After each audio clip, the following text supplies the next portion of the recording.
En la presencia del Señor con gratitud y alza tu voz.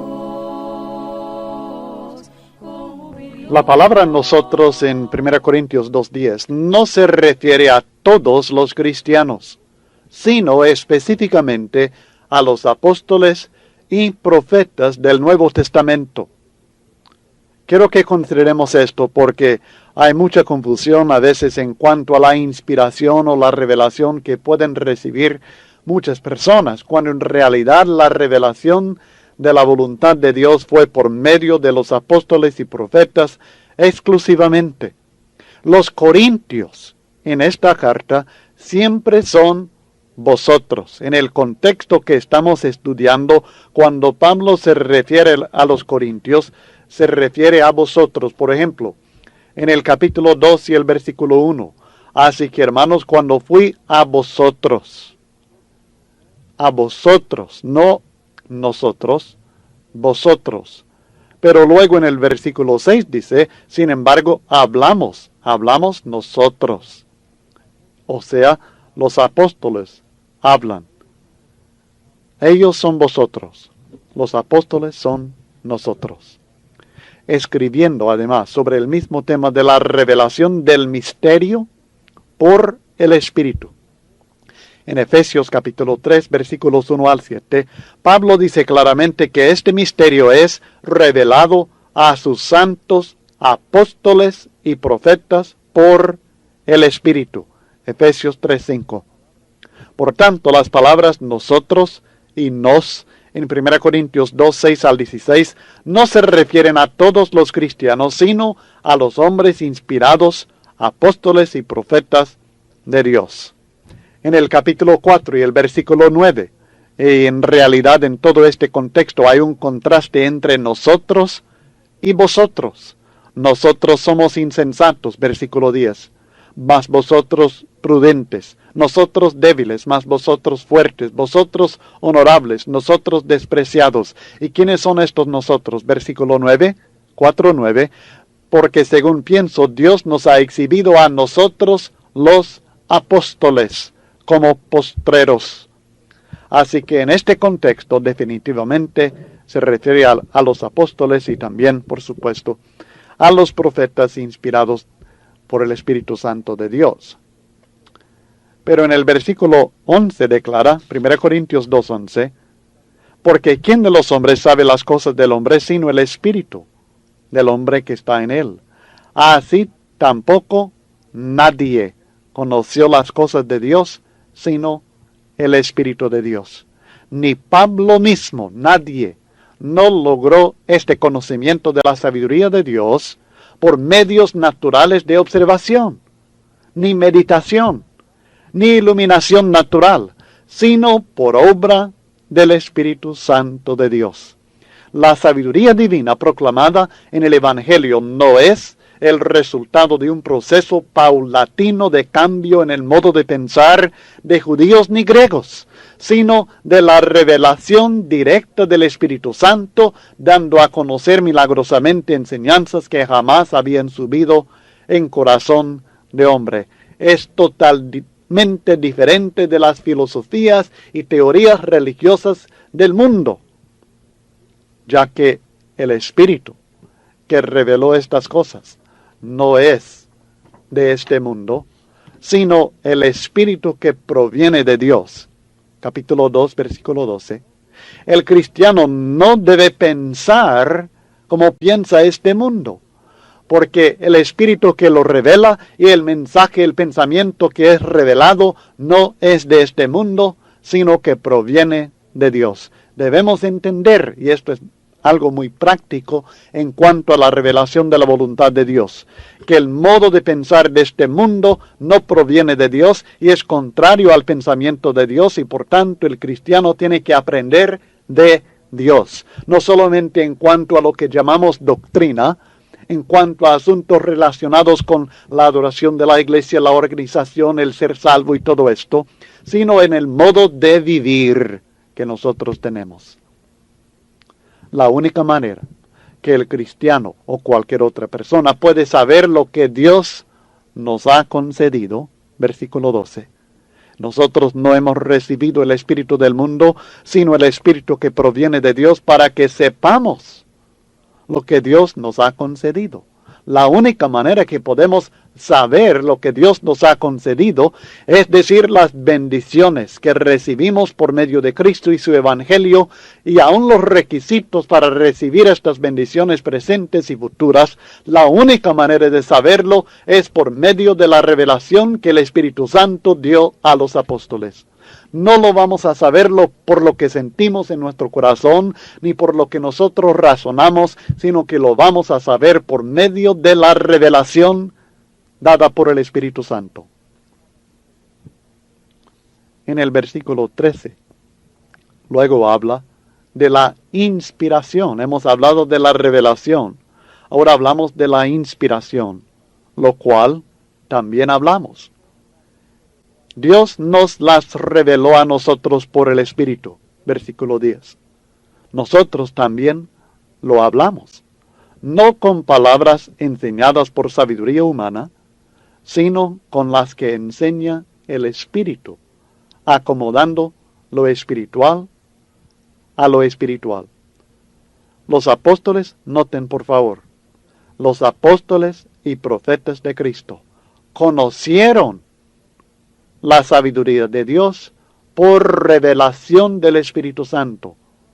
Pero estos mismos hombres, apóstoles y profetas, comunicaron la sabiduría de Dios por inspiración del Espíritu Santo.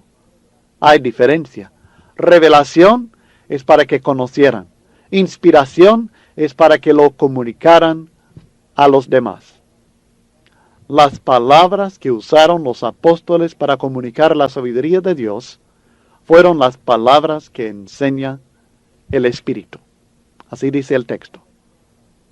Las palabras que hablaron eran las palabras que enseña el Espíritu.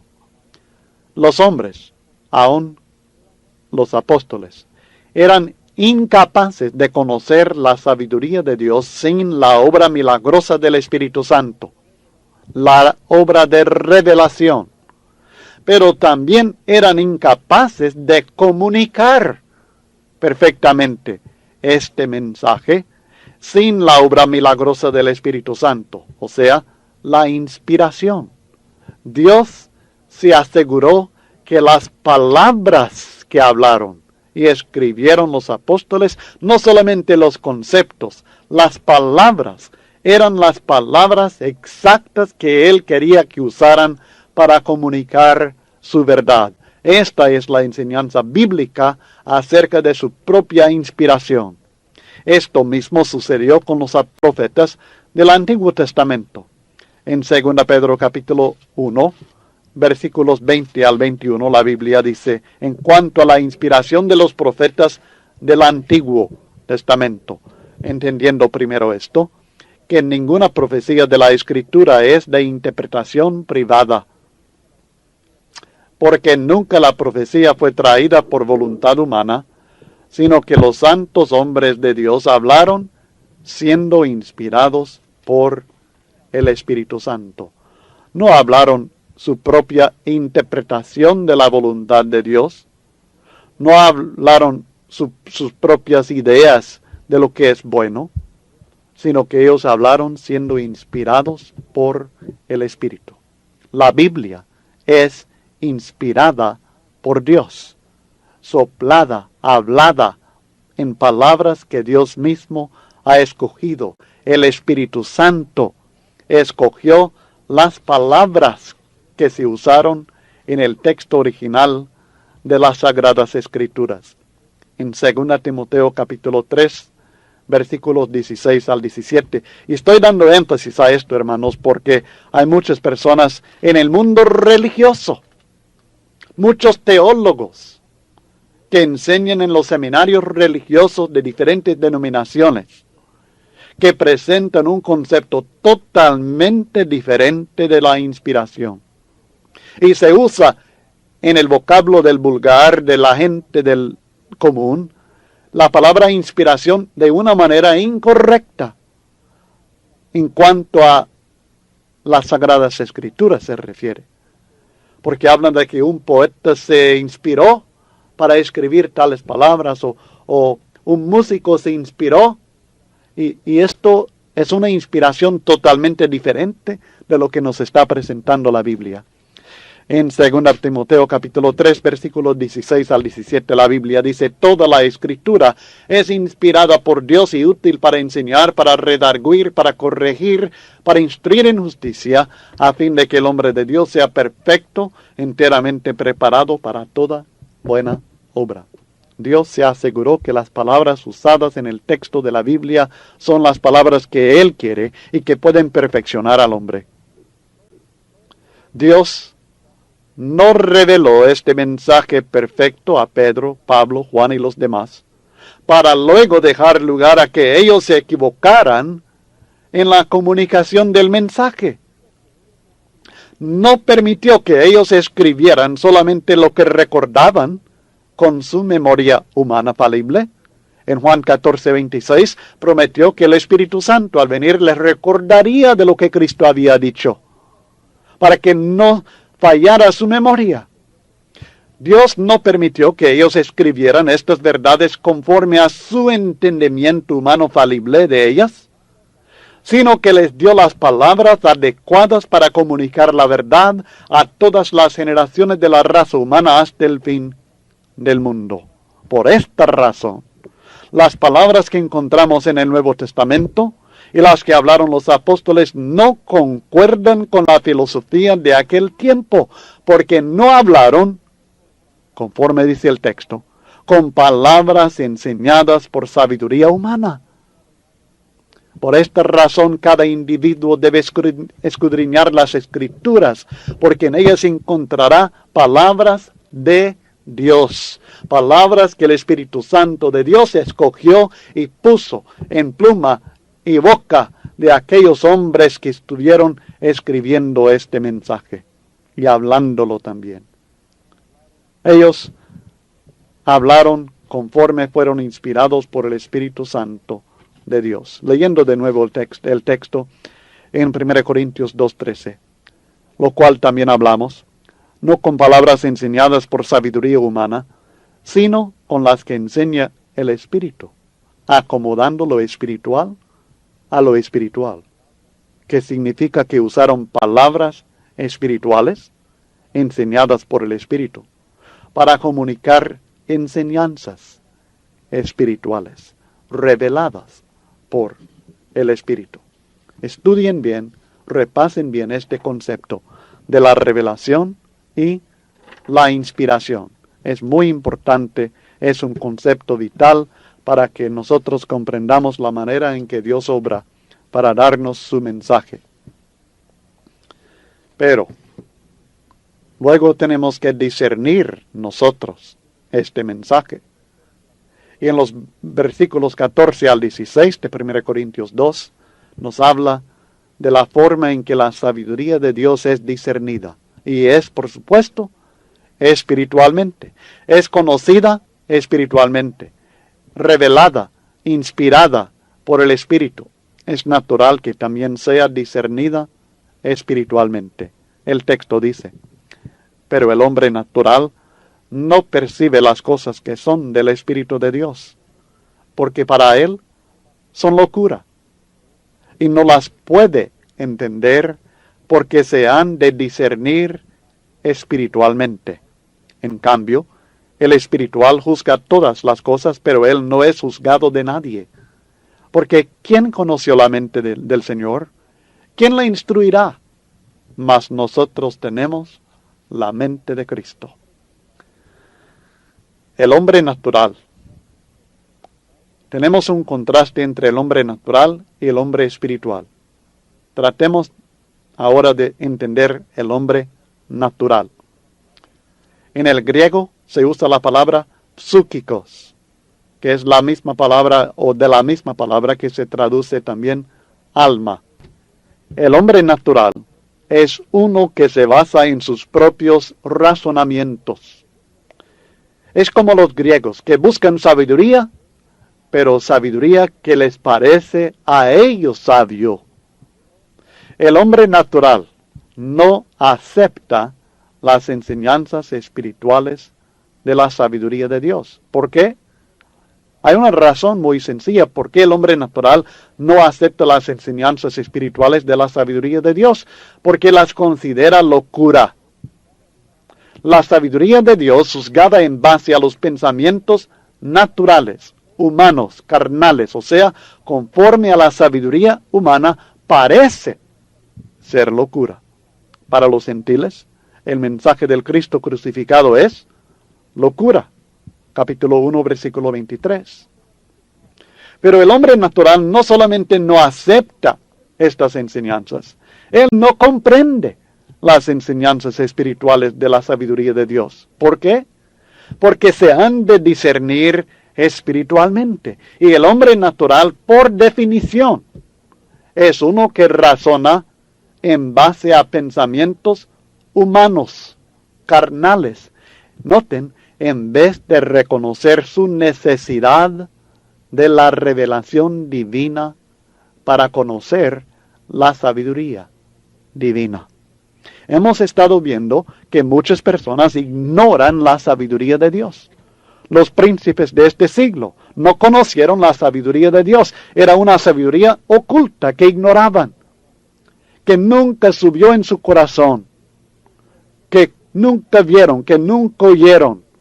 Las cosas que Dios ahora ha revelado por el Espíritu Santo para que el hombre conozca, entienda, vea, oiga estas cosas. Pero el hombre natural está dedicado a conocerlo todo por medio de sus propios pensamientos, sus propios razonamientos, a descubrir por sí mismo. Y él no puede, porque las enseñanzas espirituales de la sabiduría de Dios no se pueden discernir de esta manera. Se deben discernir espiritualmente dependiendo de la revelación divina. Es la única manera de conocerlas, porque los pensamientos que tiene el hombre son tan diferentes del pensamiento que tiene Dios, y esto no solamente en cuanto al nuevo pacto, sino también el antiguo, porque en Isaías capítulo 55, versículos 8 y 9, encontramos estas palabras maravillosas. Porque mis pensamientos no son vuestros pensamientos, ni vuestros caminos mis caminos, dijo Jehová. Como son más altos los cielos que la tierra, así son mis caminos más altos que vuestros caminos y mis pensamientos más que vuestros pensamientos. Isaías 55, 8 y 9. Una de las dificultades que nosotros que somos padres tenemos con nuestros hijos es que no comprenden muchas cosas. Y no las pueden descubrir con la experiencia, la inteligencia, la sabiduría que ellos tienen. Necesitan ser enseñados. Y nosotros tratamos de enseñarles, de advertirles, porque no han tenido la experiencia que nosotros hemos tenido. En la vida material estoy refiriendo. Y tratamos de advertirles de ciertos peligros. Tratamos de animarles a que aprovechen ciertas oportunidades que hay para que puedan crecer intelectual, moral, aún físicamente. Les aconsejamos que comen ciertas comidas porque son beneficiosos para su cuerpo, pero a veces el niño es rebelde y no quiere. Quiere hacer lo que él piensa. Él piensa que lo que está haciendo no le hace daño. Él cree que lo que hace le es beneficioso. Pero el resultado es trágico porque carece del entendimiento, del discernimiento adecuado para ver las cosas como son. Bueno, esto es una comparación material. Así somos todos los hombres, pequeños y grandes, ante la sabiduría de Dios. Sencillamente no tenemos la capacidad por nuestros propios razonamientos, porque carecemos de la experiencia que tiene Dios, carecemos de la sabiduría que tiene Dios, carecemos del discernimiento que tiene Dios para saber las cosas, y necesitamos que Dios nos las revele. Las pudiéramos comprender si solamente aceptáramos que su voluntad es mayor a la nuestra, y que nuestra mente no es capaz de descubrir la verdad por medio de nuestra propia inteligencia. Y que necesitamos de la revelación del Espíritu que nosotros tenemos ahora en el Nuevo Testamento. Y así podemos comprenderlas. El hombre natural, si se humillara, bien pudiera comprender las cosas. No es que no tenga la capacidad intelectual de entender la revelación, es que no tiene la humildad para aceptar la revelación, para aceptar la necesidad que tiene de la revelación divina. No las puede entender, conocer. Y esto nos empieza a revelar ciertas actitudes que necesita el hombre para aceptar y comprender la verdad de Dios. Y la primera es la humildad. Es decir, por mí mismo no puedo yo descubrir lo que debo hacer o cómo ser salvo o cómo vivir. La humildad, los pobres en espíritu. Esto es el hombre espiritual. También en 2 Tesalonicenses capítulo 2, versículos 9 al 12, aprendemos que para aceptar y comprender la verdad de Dios, debemos amar la verdad. Esto es muy importante.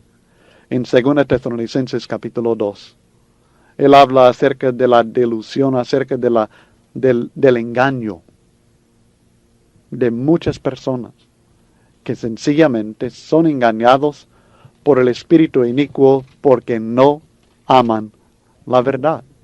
Con todo engaño de iniquidad para los que se pierden, por cuanto no recibieron el amor de la verdad para ser salvos.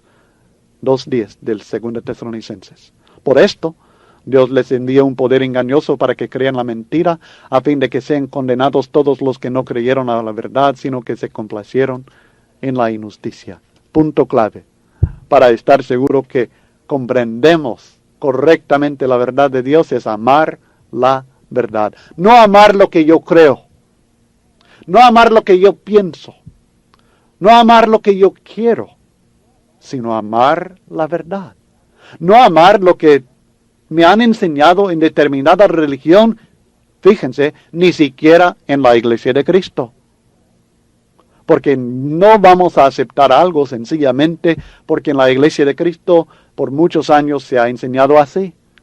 Lo vamos a aceptar porque la verdad revelada en la Biblia así lo dice. Y si no lo dice, o si entendemos o hemos descubierto que no lo dice así, o que estamos equivocados, el hecho de haberlo creído por muchos años no cambia nada. Siempre es la verdad, y si amamos la verdad, la vamos a seguir. Y un tercer punto, una tercera actitud esencial para conocer y comprender la verdad de Dios, es una declaración de Cristo. Cuando Él está tratando de convencer a la gente que su doctrina no es suya, sino que es de Dios. En el capítulo 7, versículo 17 de Juan, Él dice, el que quiera hacer la voluntad de Dios, conocerá si la doctrina es de Dios o si yo hablo por mi propia cuenta. Note que Él no habla de aquel que quiere conocer solamente la voluntad de Dios, sino que aquel que quiera hacer, obedecer, cumplir la voluntad de Dios. Su deseo es hacer lo que Dios manda. Con esta actitud podemos conocer, comprender la verdad de Dios. La humildad, el amor de la verdad y el deseo de hacer la voluntad de Dios son actitudes vitales. Vitales para que nosotros, cualquier persona, conozcamos, comprendamos la verdad de Dios. Esto es antes de hacerse cristiano y después de hacerse cristiano, mis estimados hermanos, porque nosotros no estamos exentos de malas actitudes cuando leemos las Escrituras también. El hombre espiritual, el hombre natural, es aquel hombre que no acepta las enseñanzas espirituales, se basa en sus propios razonamientos, no comprende las enseñanzas espirituales porque él trata de depender de su propia capacidad. Pero el hombre espiritual, neumáticos en el griego, la misma palabra traducida o de la misma palabra pneuma, que es traducida espíritu. Este hombre espiritual es uno que basa sus pensamientos y su vida en la revelación del Espíritu Santo, en vez de sus propios razonamientos o los de otro hombre. En contraste con el hombre natural, el hombre espiritual acepta la revelación de la sabiduría divina por el Espíritu. Este es el contraste. Esta es la diferencia en este contexto entre el hombre natural y el hombre espiritual. El hombre natural es un hombre que se basa en sus propios razonamientos. El hombre espiritual es un hombre que basa sus pensamientos y su vida en la revelación del Espíritu Santo en vez de sus propios razonamientos o los de otro hombre. Pero luego en el versículo 15 también nos revela algo más acerca de este hombre espiritual, y es que él juzga todas las cosas.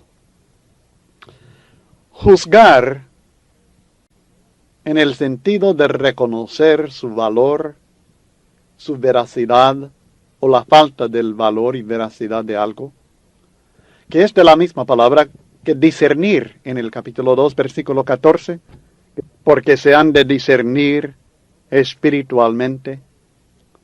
El hombre espiritual puede discernir todas las cosas, juzga todas las cosas, reconoce el valor o falta de valor, la veracidad o falta de veracidad de algo. Todas las cosas, tanto las espirituales como también las naturales. Pero este juicio del hombre espiritual no es en base a su propia sabiduría. Esta es la manera en que juzga el hombre natural, equivocadamente. El juicio del hombre espiritual es en base a la sabiduría de Dios, que el Espíritu Santo nos ha revelado en la palabra de Dios. Porque hay camino que al hombre le parece derecho, y su fin es caminos de muerte. Proverbios 14, versículo 12. El hombre espiritual, además, no es juzgado de nadie. El hombre natural lo juzga, pero no debe. Según su criterio, según el criterio del hombre natural, este hombre espiritual, por ejemplo, hombres como Pablo, es insensato, débil, despreciado, como veremos en el capítulo 4, versículo 10, cuando Pablo dice, desde el punto de vista de ustedes, nosotros los apóstoles somos insensatos, somos débiles, somos despreciados. Pero en realidad, este texto insiste que el hombre natural no tiene base adecuada para juzgarlo. La única base para juzgar al hombre hoy día es el Evangelio. Por esto seremos juzgados según Romanos 2:16. Pero el hombre natural rechaza el Evangelio completamente como locura. Por tanto, no tiene base para juzgar al hombre espiritual. Pablo insiste que el único juez que él reconoce es el Señor. Capítulo 4, versículos 3 al 5, y lo estudiaremos en detalle. El que me juzga es el Señor, no soy yo mismo, no es usted. Ahora, la explicación directa de esto, de que el hombre espiritual no es juzgado de nadie, parece ser la declaración del capítulo 2 y el versículo 16 de 1 Corintios. Él no es juzgado de nadie, ¿por qué? Porque ¿quién conoció la mente del Señor? ¿Quién le instruirá? Mas nosotros tenemos la mente de Cristo. Es obvio que nadie conoció la mente del Señor por esfuerzo propio o independiente de la revelación que Él da. No obstante, nosotros, los apóstoles, dice Pablo, tenemos la mente de Cristo. Por tanto, nadie nos puede juzgar. ¿Quién le instruirá al Señor? Porque ningún hombre tiene el conocimiento que Dios tiene. ¿Quién le instruirá? Nadie puede. Quiero aclarar esto. He enseñado, y creo que es correcto, que el nosotros, en este contexto, se refiere a los hombres inspirados por el Espíritu, apóstoles y profetas, que tienen la mente de Cristo. Pero nosotros hoy día también tenemos la misma mente del Señor. No la tenemos en forma inspirada en nuestra mente, pero la tenemos en las Escrituras inspiradas. escritas por estos mismos hombres por la revelación y bajo la inspiración del Espíritu Santo. Así que en cierto sentido sí tenemos nosotros, todos nosotros que somos hijos de Dios, la mente del Señor. En este sentido, únicamente, por supuesto. Ahora puede contestar las preguntas. El número 5 sobre 1 Corintios capítulo 2, versículos 6 al 16.